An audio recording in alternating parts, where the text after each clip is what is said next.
it's just enough to be wild for the evening. We fall apart to start believing. I know this feeling drips down my body in the sadness is the real thing, and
day that you have made. Whatever comes, I won't complain. For all my hope is in your name, and now your joy is my praise. I give thanks for all you have done, and I will sing of your mercy and your love. Your love is unfailing. Lord, I am grateful.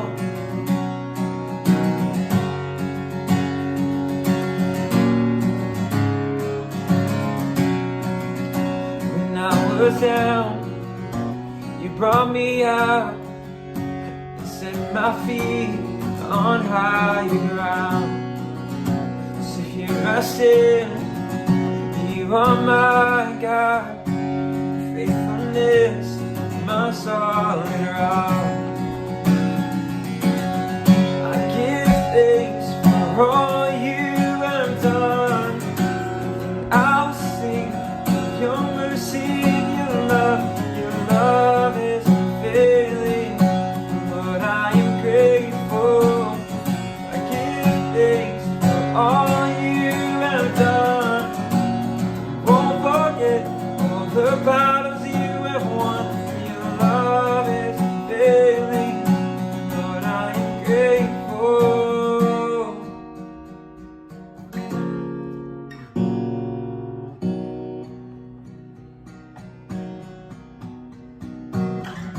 And as we lift our hands, the heavens open, heavens open. So let our lives declare the love our God has spoken over us. And as we lift our hands, the heavens open, heavens open. So let our lives declare the love our God has spoken over us.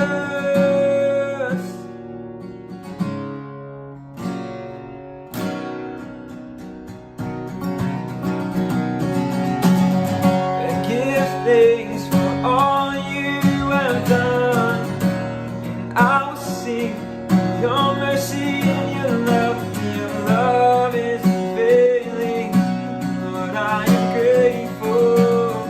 I give thanks for all you have done, and won't forget all the battles you have won.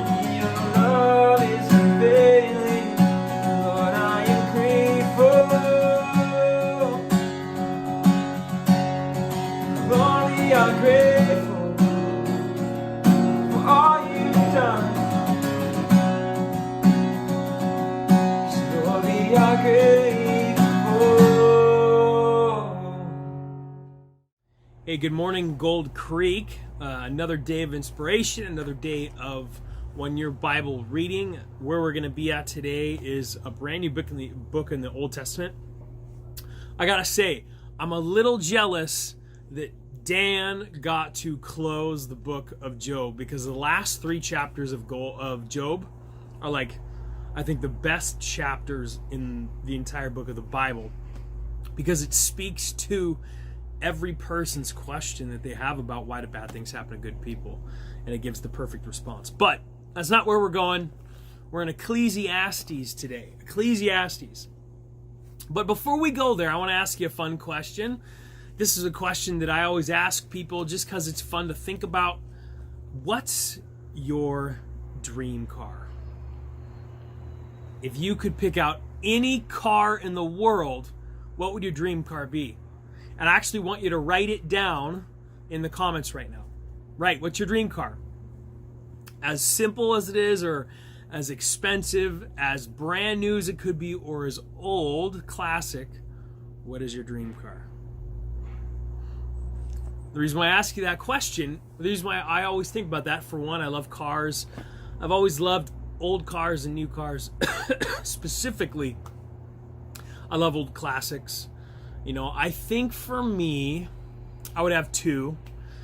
Well, you know, every genre I could have a car, but I would love a diesel truck, brand new. I'd also love an old 68 to 72 Corvette, 4-speed on the floor. You know, I mean, I could go, you name that, but I'd also love a brand new, the Dodge Demon. It's got 800 horsepower, right? You name the type of genre of car, I could give you one of my favorite cars, what I would want. And the reason why I ask you this, though, what's your favorite car, is because Ecclesiastes speaks to us about the things we think we want. Okay, we're going to be in Ecclesiastes chapter 2. A little context to Ecclesiastes is Ecclesiastes was written by Solomon. Solomon was King David's son. And if you know anything about the Bible or about the book of Ecclesiastes or Solomon himself, he was the most famous, the wisest, the richest king of all. He had God's hand of blessing on him. And yet his downfall, he walked away from God, chasing things that were essentially useless and meaningless. But here we are, chapter 2, verse 1, it says this: I said to myself, come on, let's try pleasure. Let's look for all the good things in life. But I found this too was meaningless. And he goes on, and it says in verse 9, so I became even greater than all who lived in Jerusalem before me. Anything I wanted, I would take it. I denied myself no pleasure. I even found great pleasure in hard work. So not only just pleasure, but like satisfaction of working hard. But I looked at all I had accomplished, and it also was meaningless.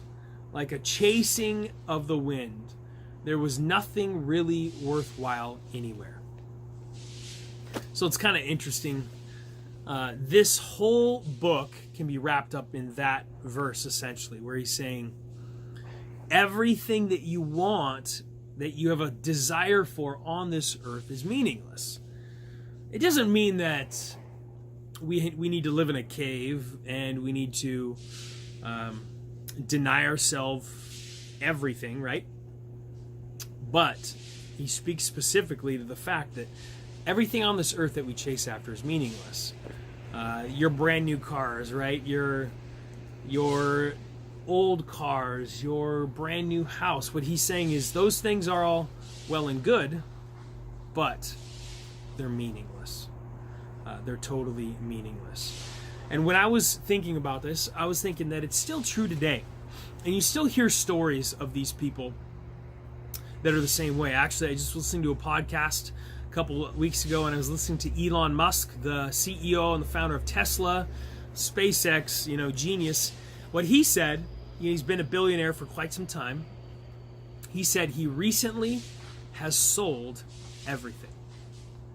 He sold all of his houses, all of his cars, is liquidating all of his major assets. And the reason why he's doing that is he says they're a distraction. They're a distraction of what he's trying to do.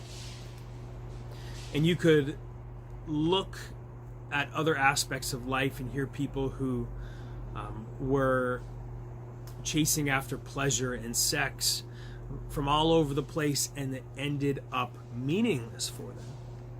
And this, I mean, if you have read the Bible, and if you have listened to sermons, it's not uncommon, this topic that we're talking about, that the world offers great things, but it's temporary great things, and it always ends in meaninglessness.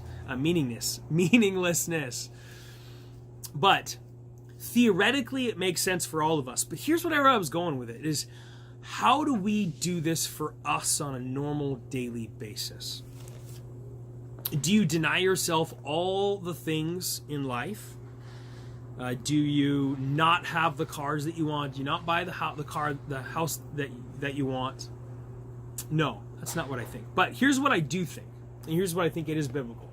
I think first off, you should always have margin and plan for, the very first thing you do is tithe, because God gives you everything. If you can't tithe, that means you're spending money somewhere that you shouldn't be. Secondly, I think we shouldn't be in debt. I think house debt is pretty much the more or less the only debt that we have. The Bible talks about debt. We need to be living in a place where we're not seeking after things that are just going to put us in greater debt. There's an active simplicity that the Bible talks about, where we don't need the greatest technology. We don't need the next best phone, the next new car, the next new house, the next new blank. It's living within your means allows us to be generous. And it keeps us from seeking after the things of life that are ultimately meaningless. But I know that's hard to do, but that's my challenge, is how can you live simpler? How can you not get caught up living the meaningless life and find purpose in the simple things that we have here, people and God? Love you guys. Have a great rest of the week.